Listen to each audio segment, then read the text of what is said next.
price war ends with historic OPEC Plus deal to cut output.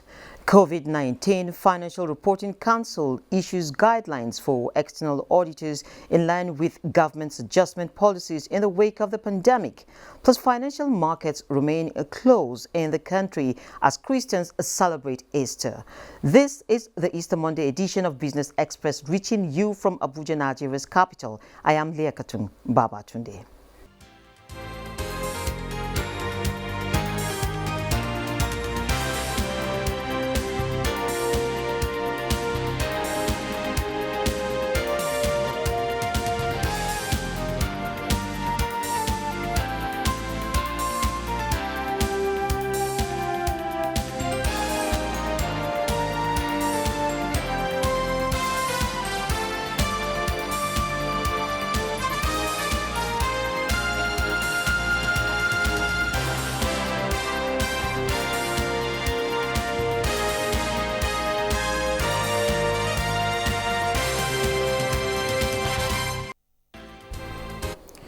OPEC Plus on Sunday finalized an unprecedented production cut of nearly 10 million barrels per day in a bid to boost prices amid coronavirus pandemic, bringing the total cuts to nearly 20 million globally.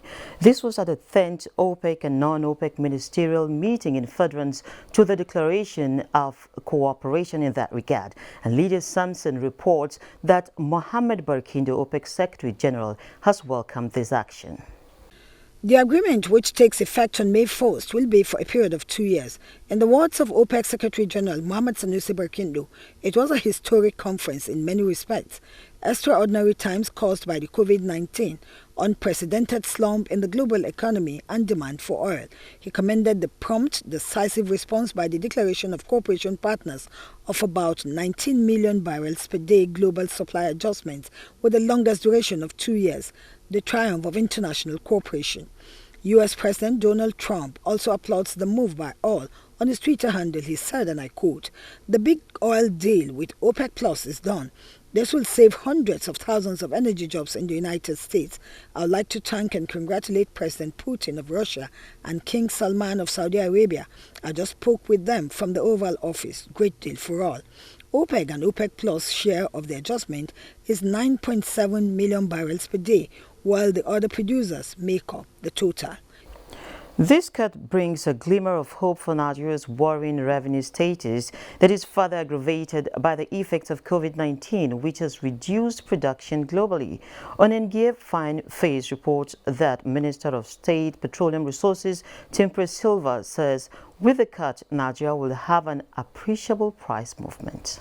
Mexico was ready to come on board, so we met again, and we've been able to reach an agreement to cut 9.7 million barrels of crude per day. That is OPEC and OPEC Plus.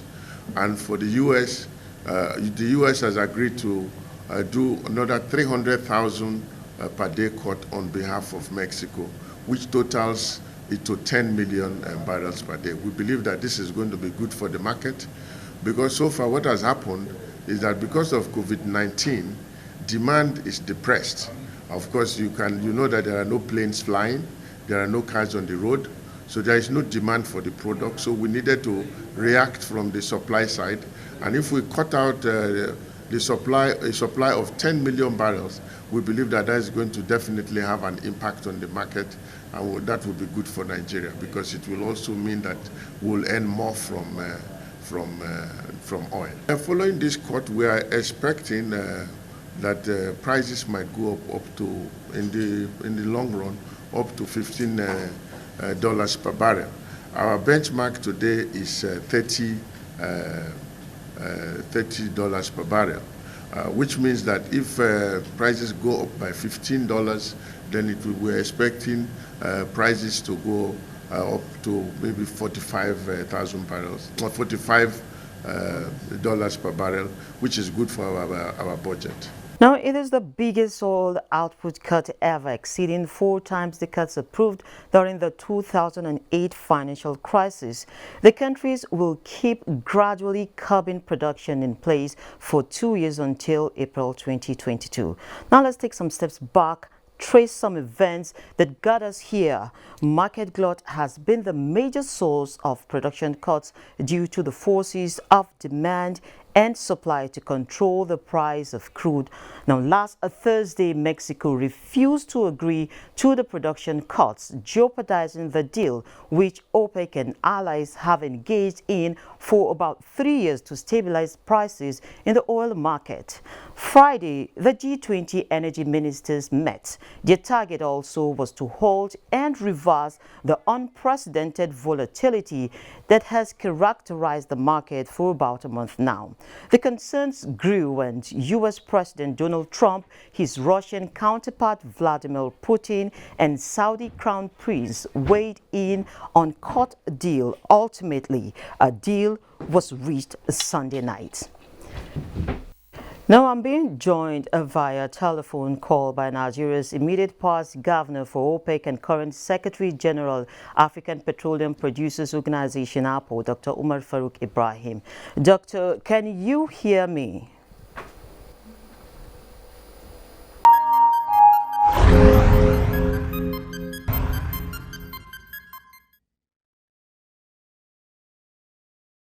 Let me assure Nigerians that all COVID-19 intervention funds are safe in the Treasury single account, and that government is still open to donations in this regard. Government has opened special accounts with 5 commercial banks which are directly linked to the Treasury single account. Donated funds are safe in the Central Bank of Nigeria.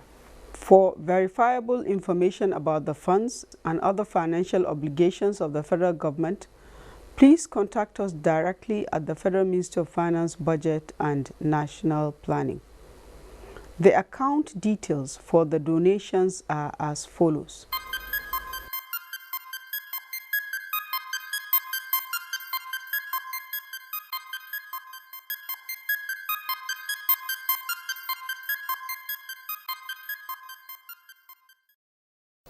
Okay, glad to know that we have reestablished contact with Dr. Farouk.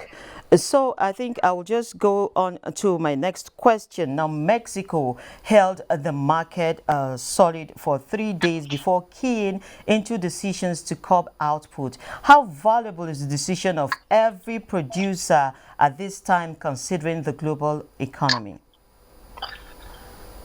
Well, I think this is very important. What happened between Thursday and yesterday. Mexico was expected to cut 400,000 barrels per day, but it said it could only cut production by 100,000. And if that was allowed to go, then other countries will say, well, we also have challenges. The problem with Mexico, I don't think, is the type that, say, countries like in Africa have. We have more serious challenges, which are of oil revenue. But the Mexicans, the way they trade their crude oil is different from the way we do, or most other countries do. So before they produce, they have already sold it. And therefore, they are committed in terms of the amount they are going to get as well as the volume they are going to produce. And I think that was the biggest challenge they had. Okay, looking at this volume now, our investigations reveal we're about to witness about 19 million barrels per day global supply adjustments by all producers, including the U.S., of course, with the longest duration of 2 years. How significant is this? That is, if it is implemented? That's the biggest challenge, I think. It's not the figures. You can have 10 million, and if there is greater conformity, the result will be better than having 20 million or 30 million. The challenge has always been compliance. We are going to have OPEC, non-OPEC is going to cut 9.7 million. And those who are not in the OPEC declaration of cooperation countries are expected to cut another 9 million to 10 million, making almost 20 million. If member country that has signed on to this agreement faithfully implements it, that it cuts what it is supposed to cut, it will definitely make a big difference in the market in this quarter and the next quarters. That is the second quarter and subsequent quarters. So how will you relate now this global court with Nigeria's adjusted 2020 production target in the budget, that is? I think Nigeria, we were very smart in the sense that we had predicted what we were going to get. And we targeted 1.7 million barrels. And today we have more than 1.7 million barrels with the agreement. Yes, we got 1.4 million plus, but that does not include condensate. So when you include condensate, which the Honorable Minister of Petroleum said is between 360 and 460, you just put the middle, which is 400. If you put 400 to the 1.4, then you're talking about 1.8 million, which is about 100,000 barrels more than what we had budgeted, projected as our production for the year. So is it safe to say we are fully on track? It's not the production, like I said. Are we going to get markets for what we produce, given all that has happened in the last one quarter, between January and December, where Saudi Arabia and Russia have flooded the market, filled every conceivable place of storage? So I think this takes me to my next question now, local refining capacity. If perhaps Nigeria gets back into the market, what happens if we are able to put our acts together and refine locally? Are we still going to get markets out there, maybe in Africa? Look, this is now I speak as a Secretary General of Apple. This is one of the key things we are really trying to do in Africa. We believe that if our countries have not just refineries but petrochemicals, and we decide to refine our crude in our countries, we don't need to sell most of these things outside. And there is ample market for products as well as the derivatives of products on the African continent. Our biggest challenge has been our failure as a continent. I'm not talking about Nigeria. I'm talking about Africa as a continent. Yeah. Okay? To see that our only source of revenue, foreign exchange, is exporting raw materials, crude oil or raw materials. We are not looking into processing it and adding value to our economies. Okay. I believe that once if we have our petrochemicals running, our refineries running, you can process 75-80% of the crude you produce. So that would and then export the product, not raw, not crude oil. Okay, thank you. So I guess this where we're going to bet for now until we call you again, hopefully to establish a greater visual contact on this very issue and how to get the African continent add value to her raw materials, irrespective of industry. Thank you very much. I've been talking to Dr. Omar Farouk of Apple. The chairperson of the African Union, President Cyril Ramaphosa of the Republic of South Africa, has appointed Dr. Ngozi Okonjo-Iweala, Dr. Donald Kaberuka, Mr. Tijani Thiam, and Mr. Trevor Manuel as special envoys of the African Union to mobilize international support for Africa's efforts to address the economic challenges African countries will face as a result of the COVID-19 pandemic. They're tasked with soliciting rapid and concrete support as pledged by the G20, the European Union, and other international financial institutions. President Ramaphosa said the sentiments expressed in two recent letters written to the G20 by a group of world leaders and a team of esteemed economists underscore the importance of bolstering health system in poorer countries. This can only be done with the support of the international community. Dr. Ekonjo-Iweala is an international economist and development expert who served 2 terms as Minister of Finance of the Federal Republic of Nigeria and Managing Director of the World Bank. Dr. Kaberuka is an economist and former President and Chairman of the Board of Directors of the African Development Bank. He is a former Finance Minister of Rwanda. Mr. Manuel was the longest-serving Minister of Finance in the Republic of South Africa and formerly headed the country's National Planning Commission. Mr. Thiem, on the other hand, is a banker and businessman. He is the former Chief Executive Officer of Credit Suisse and also served as Chief Financial Officer and CEO of Prudential.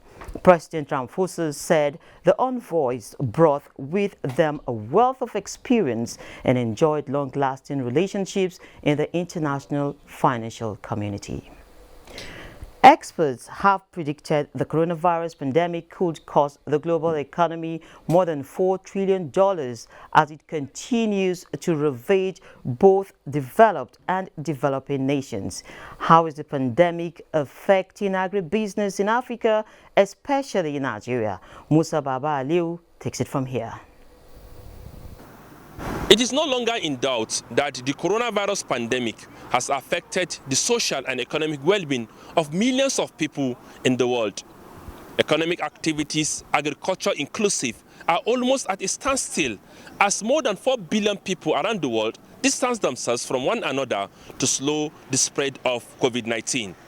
Consequently, creating wide distance of more than $400 trillion between business, government, and private pockets. And this affects every other economy in the world because the world is a global village. It has this link to each other. One country does business with the other. So there is no way that any country now that is shut down will want to do business with, the other country that is equally shut down. So everywhere is standstill. The United Nations World Food Programme says the pandemic is threatening global food supply and shortages for millions of people across the globe. African countries who depend on imports of foodstuffs are the worst hit. The analysis estimates that the pandemic could cost Africa between $37 billion and $79 billion this year. But we also believe that second will come food. The food value chain needs to be kept alive to be able to have food available for consumers and to minimize the potential risk over undernourishment and, of course, poverty. There is an indication that Nigeria will not be affected with the food crisis or shortages. But what might happen, as observed by agriculture economists, is high demand of Nigerian produce from West, East, and Southern African nations. Into it, like you see, strategic investments in rice, in cocoa, in oil palm. These are high pressure items that impact on our foreign exchange reserves. And so the government of President Buhari has thought well by saying we need to diversify the economy. And the economic players now have the responsibility to work out that in that arrangement how we can play in that space. But that's the only way for us to go in this country. If government continue to push for agricultural investment in agriculture and agro-allied businesses, among other things, from value chain to general agricultural farming, mechanized and all that, Nigeria will generate lots and lots of foreign exchange gaining when it comes to exporting this product when we produce them in our farmlands around the country. Already, farmers' groups are advocating federal and state governments to introduce a system that will boost income generation through international commodity trade. And I think it is important for us to appreciate a government that brings about policies that are productive, that are progressive, that are positive, that are proactive, in such a way that the country benefits and ensures security of food, ensures security of lives. Nigeria's agricultural sector has been enjoying steady growth for the past 6 years. The sector is expected to worth more than 9 trillion naira in the next few years. Now, moving on, despite remote trading, the Nigerian stock market was closed Friday and this Monday in commemoration of Good Friday and Easter Monday. Let's join Amina Nujim for a weekly review of the markets. The Nigerian equities market opened for 4 trading days last week as the federal government of Nigeria declared Friday 10th April 2020 Good Friday and Monday 13th April as Easter Monday public holidays to mark the end of the Lenten season and Easter celebrations. There was a turnover of 2.440 billion shares worth 19.932 billion naira in 18,918 deals. The NSE All-Share Index appreciated by 1.37% to close the week at 21,384.03, while market capitalization stood at 11.144 trillion naira. All other indices finished higher, with the exception of NSE Oil and Gas depreciating by 4.76%, NSE Lotus 2.65%, and NSE Industrial Goods which depreciated by 6.59%, while NSE ASEM closed flat. The financial services industry led the activity chart with 2.182 billion shares valued at 11.107 billion naira traded in 11,322 deals, contributing 89.42% and 55.72% to the total equity turnover volume and value. The industrial goods followed with 102.769 million shares worth 3.633 billion naira in 2,483 deals. Trading in the top 3 equities, namely Omoluabi Mortgage Bank PLC, Guarantee Trust Bank PLC and FB Holdings PLC, accounted for 1.72 billion shares worth 8.033 billion naira in 4,443 deals. This contributed 69.76% and 40.30% to the total equity turnover volume and value. Crude prices turned lower after historic OPEC Plus deal. Now next is a graphic representation of global commodities.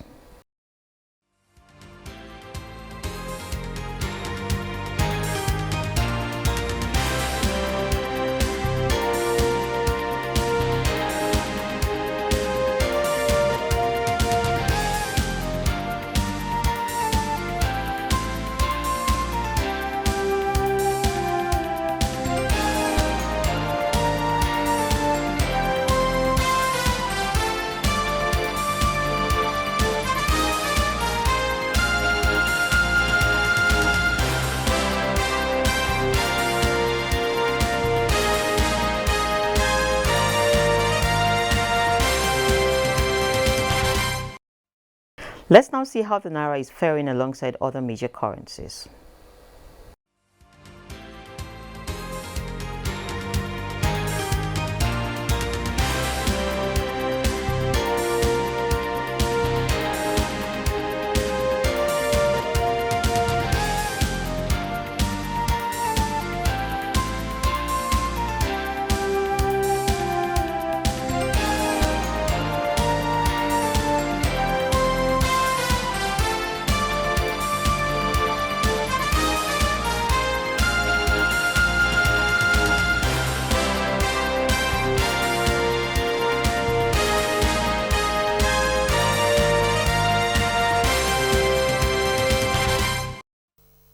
This is the point where we end this edition of Business Express. We value your feedback, so keep the comments, observations and suggestions coming. Business Express returns on Wednesday. Be informed that all previous episodes are available on YouTube on the NTS channel. You can also communicate with us on Twitter, and the handle is NTA News Now.